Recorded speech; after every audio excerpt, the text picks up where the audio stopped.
Walang takas ang dalawang lalaki sa isinagawang operasyon sa Aroroy, Masbate dahil sa paglabag sa Republic Act 10591 o Comprehensive Firearms and Ammunition Regulation Act. Yan ang tinutukan ni Patrolwoman Jeradel Loterte.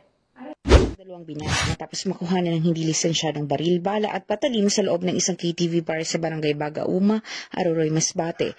Kinilala ang mga suspect na si alias Bert at Enzo, parehong 24 na taong gulang at mga magsasaka. Sa ulat ng Aroroy Municipal Police Station, nagsagawa ng mobile patrol ang mga pulis nang may isang concerned citizen na lumapit at nagsabing may dalawang lalaki umanong armado na hindi na matukoy ang uri ng baril sa nasabing lugar. Agad na nagtungo sa lugar ang mga pulis kasama ang testigo, saka nakita ang isang kalibre 45 pistol na nakasukwit sa baywang ni Bert na may kasamang magazine na naglalaman ng 3 bala.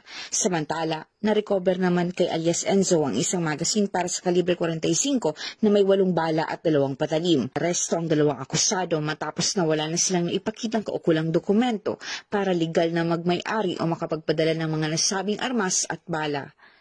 Sila ay idinala na kasama ng mga nakumpiskang ebidensya sa Aroroy MPS para sa wastong dokumentasyon at kaukulang disposisyon. Mula dito sa Legazpi City, Albay, ako ang inyong PNM correspondent, Patrolwoman Jeradel Loterte, alagad ng batas, tagataguyod ng Balitang Pulis.